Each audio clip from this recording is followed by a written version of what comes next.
저도 좀 이렇게 살아오면서 여러 번 경험들이 있습니다. 여러분들도 경험들이 있으실 텐데 우리가 이 삶 이렇게 인생을 이렇게 살아오면서 우리가 배우는 그 세상을 살면서 배우는 또 깨닫게 되는 그런 교훈 한 가지가 있다면 많은 것들 가운데 한 가지가 우리 인생은 오르막길도 있고 내리막길도 있다 하는 것이죠. 세상에 속한 모든 사람들의 삶은 항상 내리막길만 있는 것도 아니고 그것도 항상 오르막길만 있는 것도 아닌 오르막길도 있고 내리막길도 있는 그런 변화들 우리는 경험을 하고 살아갑니다. 어떨 때는 가파르고 험악한 그 힘겨움, 좀 홀로 올라가기 힘든 그런 오르막길, 그런 인생을 살면서 우리 특별히 아픔을 경험하기도 하고 또 고통을 당하기도 하고 또 누군가를 그래서 원망을 또 할 때도 있고 또 그것 때문에 깊은 절망감으로 좌절할 때도 있습니다. 또 어떨 때는 너무 편안하고 안락하고 쉬운 인생의 내리막길을 만나게 되면 기뻐하고 감사한 그런 삶을 살 때도 있습니다. 근데 중요한 것은 우리가 특별히 오르막길, 험난하고 힘겨운 가파른 오르막길을 만났을 때 우리가 어떻게 그 문제를, 그 오르막길을 어떻게 대응을 하고 살아가는가. 거기에 따라 삶의 결과가 굉장히 크게 달라지는 것을 우리는 많은 사람, 주변 사람들 통해 보게 됩니다. 자, 우리의 문제는, 그래서 우리가 그런 문제들 누구든지 당하고 사는데, 만나고 사는데, 문제는 인생이 그런 고통스럽고 험난하고 힘겨운 오르막길을 만났을 때 우리가 어떻게 반응을 해야만 하나님의 도심과 은혜를 얻을 수 있을까?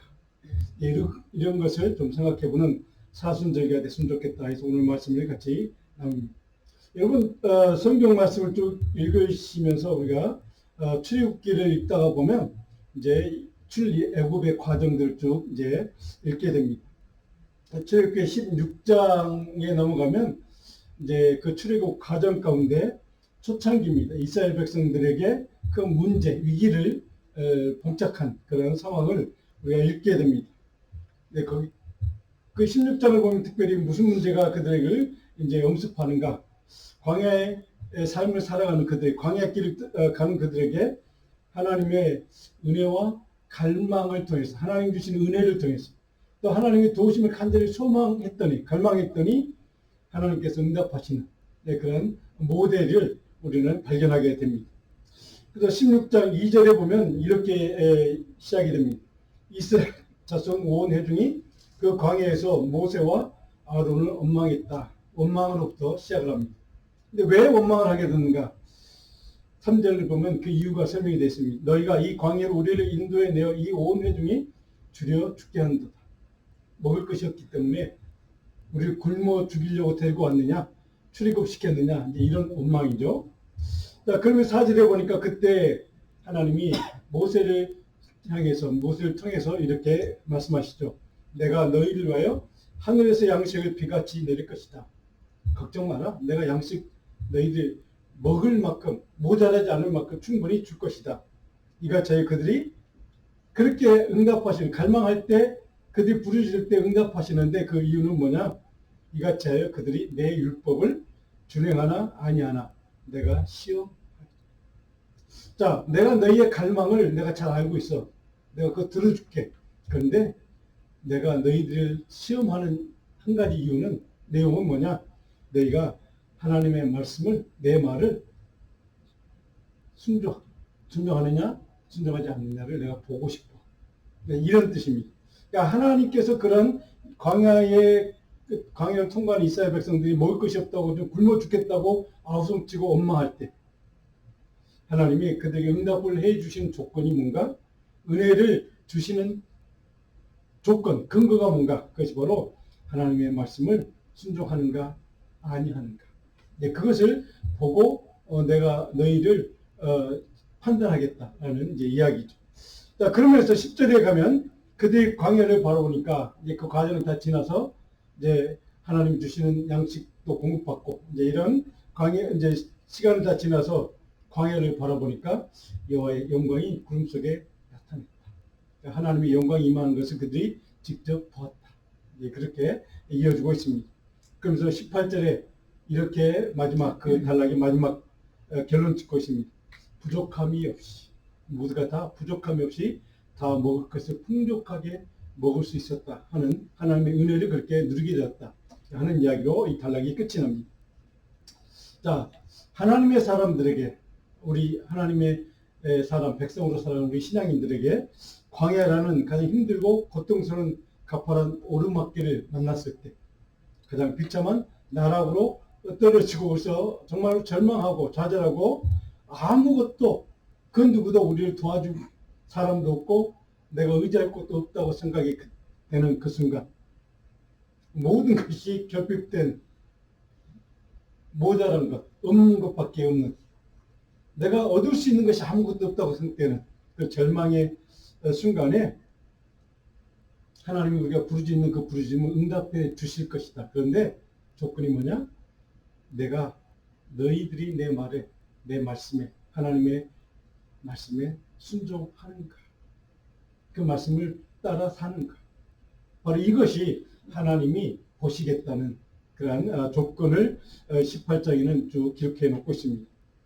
자, 그런 오르막길, 가파른 내 힘으로 홀로 올라갈 수 없는 그런 거친 그런 가파른 오르막길을 올라가는 그런 광야와 같은 삶을 살 때 우리가 오늘 이 말씀을 통해 깨달아야 될 것은 하나님은 부르짖으면 응답하시는구나. 하나님의 백성들이 갈급할 때, 갈망할 때, 부르짖을 때 하나님이 응답하신다. 그런데 하나님이 우리에게 보기 원하신 게 있다.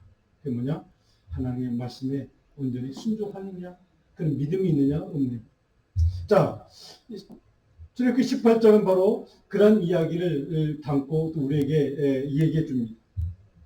자, 오늘 이 말씀을 이어서 이사야 선지자, 오늘 본문 말씀을 우리가 읽었던 이사야 선지자 또한 같은 메시지를 우리에게 전달해 줍니다.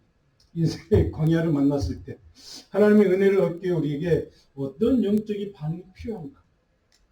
오늘 이사야 선지자 통해서 하나님은 우리에게 두 가지를 말씀하고 있습니다. 첫 번째 설교를 들어보시면 광야의 삶에도 임재하시는 하나님의 영광, 하나님의 은혜의 때가 있다는 겁니다. 그것을 갈망하랍니다. 광야의 삶을 누구든 살아갈 수 있다는 겁니다. 그런데 그 광야에도, 그 광야의 삶의 자리에도 하나님의 은혜는 임하게 되어 있다 하는 겁니다. 오늘 8절의 구절을 이렇게 보면 이제 말씀 읽기 전에 7절에 여러분 이사야 49장 7절을 보시면 이렇게 시작이 되죠. 이스라엘의 구속자라는 단어가 등장합니다. 이스라엘의 구원자, 메시아가 이제 등장하는 그런 구절입니다. 자, 그 이스라엘 구속자가 이제 이런 일을 행하실 것이다라고 하는 그분이 오시면 이루실 일이 8절부터 오늘 13절까지 기록된 내용입니다. 8절부터 오늘 본문 우리가 읽었던 말씀은 구속자를 통해서 하나님 약속하신 그 구원의 사건이 실제적으로, 현실적으로, 구체적으로 현실화되는 것이 이제 메시지로 선포되고 있는 내용입니다. 그래서 8절을 보면 오늘 보면 8절에 이렇게 시작이 되죠. 여호와께서, 하나님께서 이렇게 이루실 것이다. 이렇게 언약하신 것을 하나님이 메시아를 통해 구원자를 통해 이루실 것이다 라고 하는 것을 이렇게 약속해 주는 메시지입니다. 여호와께서 이같이 이르시되 은혜의 때 내가 내게 응답하였고 구원의 날에 내가 너를 도왔도다. 자, 은혜의 때 구원의 날이라는 단어가 있습니다. 은혜의 때 내가 너에게 응답했어. 부르짖은 너희들에게 내가 응답해 주었어. 그리고 구원의 날에 내가 너희를 도와서 너희를 구원했어 라고 하는 하나님의 메시지입니다. 근데 그 다음 8절 마지막에 이렇게 이어집니다. 내가 장차 너를 보호하여 항상 내가 너를 보호할 것이야. 그리고 너를 백성의 언약으로 삼을 거야. 자, 하나님의 언약의 말씀, 메시아가 오면, 구원자가 오면 이런 일을 행하실 것이라고 하는 언약의 말씀 메시지가 뭔가? 은혜 때 내가 응답했던 것, 그리고 구원의 날에 너를 도왔던 것, 앞으로도 계속해서 항상 너희가 부르짖을 때 나는 그렇게 응답하고 너희를 도울 거야 라는 약속입니다. 그리고 한 가지 더 붙이죠. 내가 너희를 보호할 거야, 지킬 거야 라고 하는 약속입니다.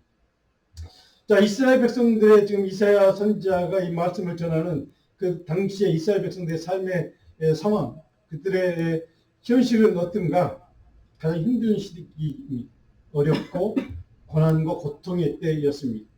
외세의 침략으로 나라를 빼앗기고 고통당하는, 침략당하는 그 짓밟히는, 그래서 모든 백성들이 압제당하고 고통과 아픔과 슬픔을 경험했던 그런 절망의 순간, 그런 광야의 삶을, 정말 삶의 문제들, 그들 앞에 놓여있는, 민족 앞에 놓여있는 그런 엄청난 장애물들을 뚫고 넘어서서 가야 되는 오르막길, 그들의 힘으로는 갈 수 없는 그 오르막길을 그들 앞에 두고 있는 상황.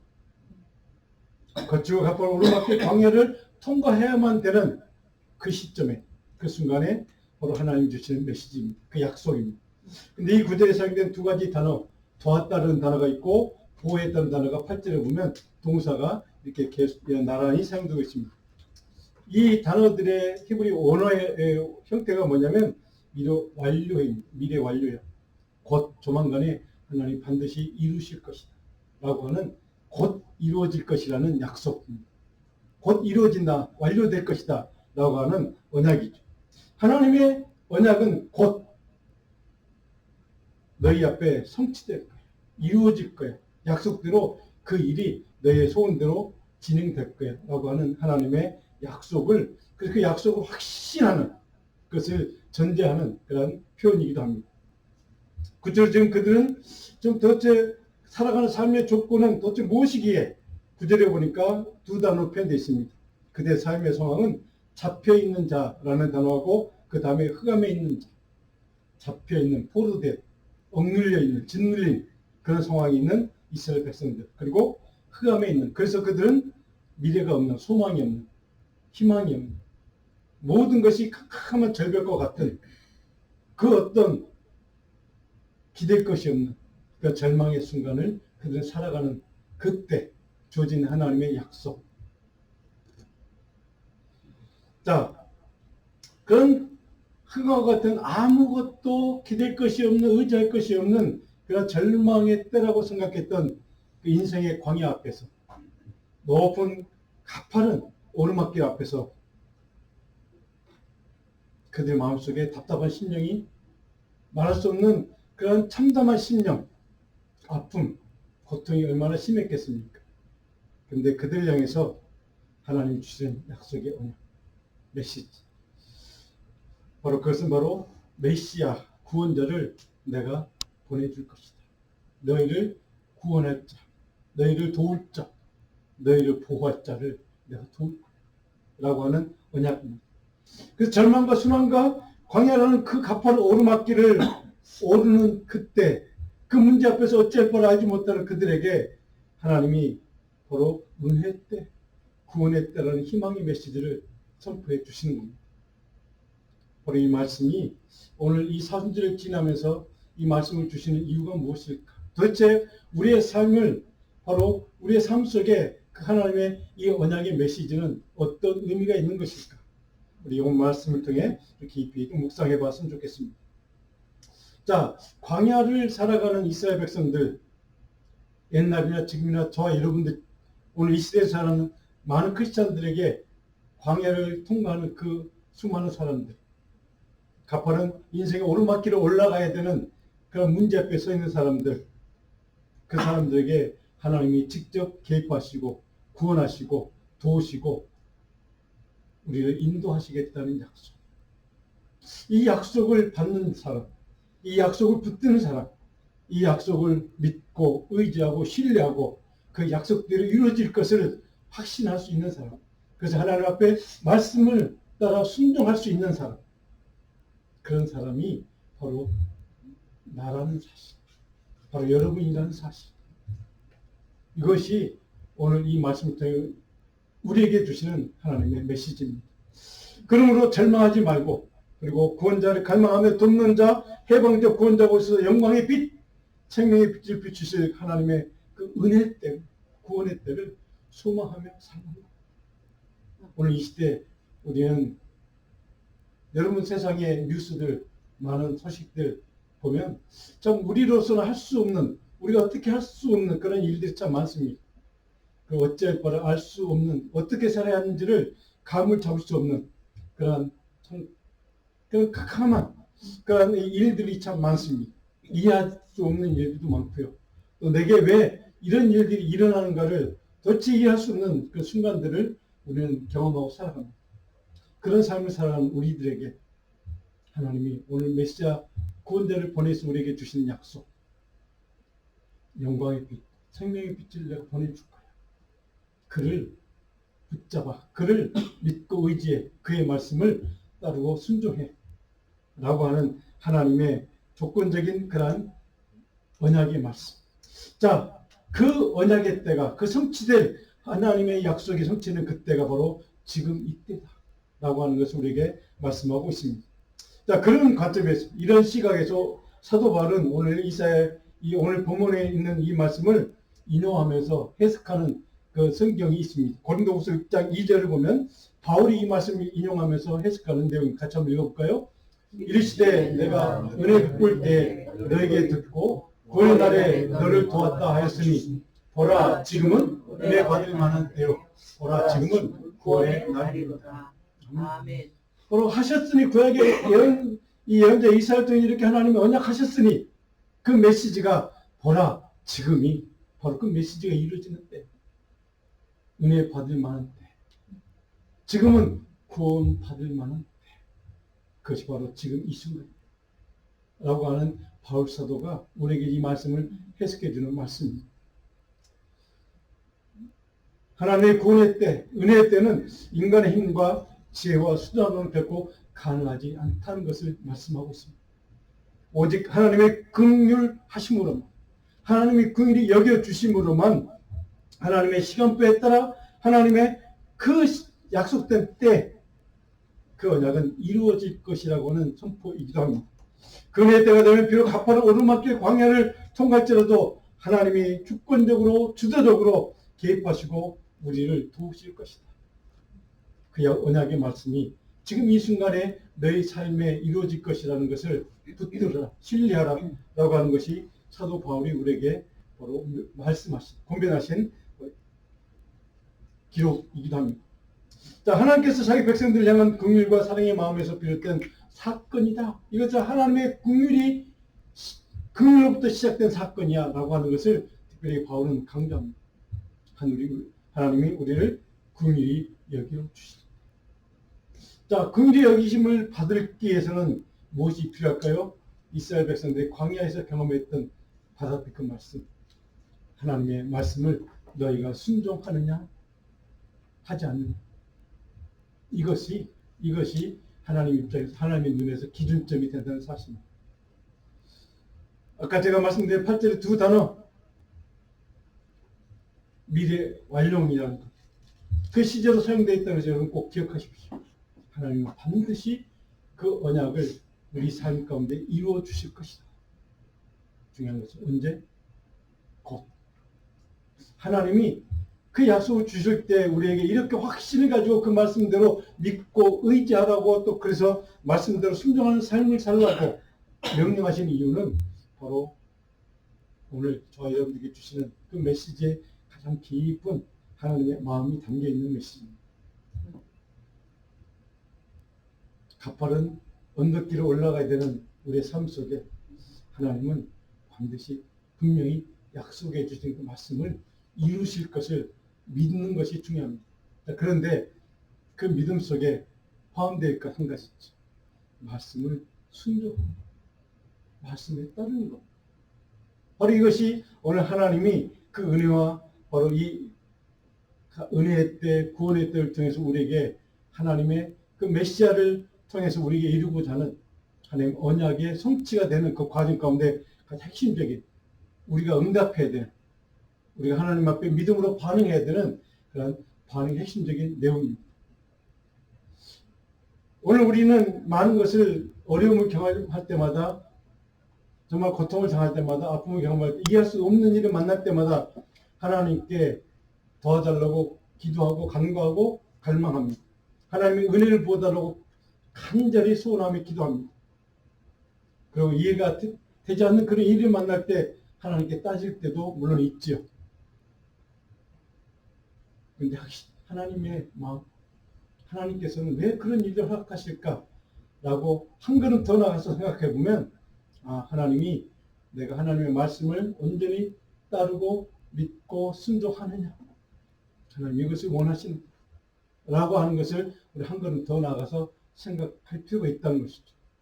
오늘 이 바울 사도가 우리에게 이 말씀을 인용하면서 이렇게 해석하면서 가르쳐주는 말씀의 내용은 바로 이때가 그때임을, 바로 이 순간이 내가 하나님 말씀을 온전히 순종하고 믿음으로 그 말씀대로 따라 살아야 때임을, 그리고 그 말씀을 확신으로 믿고 그 말씀을 신뢰하고 의지할 때임을, 그렇게 너희가 인정하고 그렇게 살라는 것을 바울 사도는 말씀하고 있습니다. 사랑하는 성도 여러분, 여러분에게는 그런 확신이 있습니까? 그때가 지금 이 순간에 이루어질 것. 그래서 나는 하나님의 말씀 온전히 순종하고 그 말씀에 따라 사는 삶을 나는 살고 있다고 하는 믿음의 확신이, 그런 고백이 있느냐 하는 것이죠. 그런데 많은 경우, 많은 사람들이 그럼에도 불구하고 여전히 우리의 마음속에는 내 삶이 광야와 같은 고통과 절망의 오르막길이구나, 그것을 넘어갈 수 없는, 넘어가기 힘든, 내 힘으로는 도저히 통과할 수 없는 그런 절망의 길이구나 라고 생각되는 분도 분명히 있을 것입니다. 그 어떤 가능성도 희망도 없다고 낭망할 때도 분명히 있을 것입니다. 그러다가 하나님 원망하기도 하고 또 자포자기하는 심정으로 불평, 불만만 하다가 시간을 허비하는 때도 분명히 있습니다. 자, 그런 삶을 살아가는, 뭐 저도 그런 때가 분명히 있습니다. 여러분도 분명히 있을 것입니다. 그렇다면 그런 마음이 아직도 여전히 남아있다면, 그런 확신 가운데 서지 못한다면 오늘 이사야 선지자를 통해 주시는 하나님의 이 약속을 우리가 좀 기억했으면 좋겠습니다. 10절 12절 보니까 중요한 말씀이 기록됐습니다. 제가 설교 노트에 광야를 샘물 근원 바꾸시는 하나님의 긍휼을 소망하자. 자, 10절에 보니까 그들이 즐거나 목마르지 아니할 것이며 더위와 볕이 그들을 상하지 아니하리니 이는 그들을 긍휼히 여기는 이가 그들을 샘물 근원으로 인도할 것이다. 하나님이 그래도 우리가 그 주님의 말씀을 믿지 못하고 확신하지 못하고 신뢰하지 못하고 그 말씀에 따라 순종하지 못하는 삶을 사는 우리들을 위해서 다시 한번 언약을 확정해 줍니다. 주지거나 목마르지 아니할 것이, 그리고 더위와 볕이 그들을 상하지 못하게 할 것, 내가 그렇게 지키고 보호할 것이라는 약속입니다. 그리고 그들을 긍휼히 여기는 이가, 무엇 때문에 우리를 그렇게 하신다고요? 하나님이 긍휼을 베푸시기 때문에, 긍휼히 하나님이 우리를 불쌍히 여기시기 때문에, 긍휼히 하나님이 우리에게 은혜 베푸시기를 원하기 때문에 그들을 샘물 근원으로 인도할 것이야. 그 긍휼의 마음으로 하나님께서 갚아는 절망의 벽 앞에서 광야의 삶 가운데 아픔과 고통으로 신음할 때 그런 하나님의 사람들에게 긍휼로 샘물길로 생명수의 근원으로 인도하실 거야 라고 하는 하나님의 언약입니다. 이 말씀이 이래도 너희가 믿지 못하겠다고 한다면 바로 내가 다시 한번 너에게 확증의 말을 줄게, 약속할게 라고 하는 주시는 이 말씀이 바로 10절에 기록되는 말씀입니다. 오늘 이 10절로부터 쭉 기록되어 있는 내용을 보면 구원자, 하나님이 보내시겠다고 약속하신 구원자 메시아의 이미지는 목자의 이미지입니다. 목자로서 우리를 긍휼히 여겨주실 것이고, 그리고 더위와 볕을 가려서 우리를 상하지 못하게 지켜줄 것이고, 줄이거나 목마르지 않도록 먹을 것과 마실 것을 제공해 주는 그런 목자의 이미지, 목자신 하나님, 주님의 이미지가 바로 목자로 이렇게 기록되어 있습니다. 목자가 자기 양떼를 돌보듯이 바로 지키고 보호하는 그 모습, 그것이 내가 너희를 향한 나의 마음이라고 하는 하나님의 아버지의 마음. 자, 이것이 바로 오늘 이사야가 우리에게 다시 한번 확증해주는 하나님의 약속의 말씀입니다. 굶주리거나 목마르지 않도록 푸른 총과 샘물로 인도할 목자 되시는 구원자, 자기 백성들이 다치거나 상하지 않도록 안전하게 지키고 보호해 주실 목자이신 구원자. 자, 그분에 대한 확신을 가지도록 다시 한번 우리에게 바로 확증해 주는 말씀. 근데 우리가 생각해 보면 광야의 삶은 어떤 삶입니까? 바로 모든 것이 없는 장소입니다. 모든 것이 모자라고 결핍된 장소가 광야라는 곳입니다. 해결할 먹을 음식이 없는 곳, 마실 물도 없는 곳, 사막을 내리비치는 그 뜨거운 태양빛을 가려줄 것도 없는 그런 장소, 그리고 밤에 사막의 추운 날씨를 서로 막아줄 따뜻한 불도 없는 장소. 자, 그런 모든 것이 결핍된 그 자리. 그런데 그 자리에도 구원자 메시아가 임하는 은혜의 때가 돼. 구원의 때가 돼. 결핍은 사라지고 자기 양떼를 크신 하나님의 긍휼로 셈을 그로 인도하시겠다는 약속. 사랑하는 성도 여러분, 이것이 우리 예수 믿는 사람들이 끝까지 붙들어야 될, 믿어야 될, 의지해야 될 하나님의 언약입니다. 이 약속의 말씀을 우리가 붙들지 않고서는 우리가 이 광야의 길, 가파른 언덕길, 내 힘으로 올라갈 수 없는 그 길을 넘어간다는 것은 불가능한 일입니다. 그 일이 가능하기 위해서는 하나님 아버지께서, 목자 되신 주님께서 우리를 불쌍히 여겨주시는 마음, 그 일에 여겨주시는 그 은혜, 그 은혜가 아니고서 결코 우리는 그것을 통과해 갈 수 없다는 사실. 우리는 그런 존재라는 사실을 우리는 먼저 인정해야만 합니다. 나는 그런 존재, 나는 그런 능력이 없는 존재야. 내 힘은 그런 힘이 없어라고 하는 자기 자신에 대한 솔직한 인정부터, 자기 자신의 나약함을 인정하는 그게에서부터 바로 하나님의 긍휼의 역사가 시작된 겁니다. 오늘 이 시대는 우리 크리스찬들은 너무 인정하지 않습니다. 내 자신 너무 약자라는 것을, 나의 모든 것이 결핍되어 있다고 하는, 부족하다고 하는 원망은 하지만 내가 그것을 얻을 수 있는 힘이 내게 없다는 그 약자라는 사실을 우리는 인정하기 힘듭니다. 왜요? 우리는 너무 가진 것이 많다고 착각합니다. 내가 가진 힘이 많다고 생각합니다. 내가 지혜가 많다고 생각합니다. 내가 그런 권력이 있다고 생각합니다. 그런 삶에도 광야는 찾아옵니다. 그런 삶에도 가파른 언덕길은 찾아옵니다. 그 순간을 만날 때 우리는 어떻게 그 순간을 넘어갈 수 있을까? 오늘 이사야서를 통해서 또 바울서를 통해 우리에게 주시는 말씀은 하나님 앞에 겸손, 하나님의 말씀을 온전히 순종하는 삶을 통해서 하나님의 긍휼하심을 입는 그 구원의 때를 맛보는, 이것이 우리의 유일한 삶의 길이고 소망이고 가파른 언덕길을 넘어가는 돌파구라는 사실. 이것이 오늘 말씀을 통해 우리 주시는 하나님의 메시지이기도 합니다. 자, 광야 또 오르막길을 살아가는 그 백성들에게 또 바로 그리스도 메시아가 오시면 어떤 일이 벌어지는가. 1절에 보니까 내가 나의 모든 산을 길로 삼고 나의 대로를 둬 우리의 삶의 모든 광야의 길을 평평하게 펴주시는, 가로막혀 있는 모든 담들을 하나님께서 무너뜨려 주시는 역사. 그래서 편안하게 내리막길처럼 그 길을 갈 수 있도록 바로 우리의 삶의 길을 그렇게 평평하게 하나님께서 도와주시겠다고 하는 약속이기도 합니다. 우리의 삶을 그렇게 인도하시는 하나님, 지키시는 하나님, 보호하시는 하나님, 바로 그 하나님의 은혜를 입는 것, 이것이 오늘 이 사순절기를 통과하며 저와 여러분들이 하나님 앞에 간절히 기도해야 될 제목이기도 합니다. 하나님, 나 같은 연약한 자에게, 나 같은 힘없는 자에게, 나 같은 능력 없는 자에게 하나님의 긍휼의 은혜가, 구원의 은혜가, 하나님의 그 구속의 능력에 긍휼하심, 내 삶에 충만하게 임할 수 있도록 은혜 부어달라. 하나님 앞에 간절히 기도하는 이 간절한 기도가 저희 여러분의 삶을 그 가파른 오르막길일지라도, 광야의 그 힘겨운 광야의 삶일지라도 우리의 삶을 평판한 하나님 은혜의 길로, 축복의 길로, 흘러넘치는 샘물로, 생명수의 길로 인도하실 줄 믿습니다. 저는 그런 삶을 살아가는 우리들에게 오늘 마지막 하나님은 우리에게 어떤 삶을 살기 원하시는가. 13절에 보니까 찬양하는 삶을 살라라고 명령합니다. 13절입니다. 하늘이여 노래하라, 땅이여 기뻐하라, 산들이여 즐거이 노래하라. 여호와께서 그의 백성을 위로하였은즉 그의 고난당한 자를 긍휼히 여기실 것이다.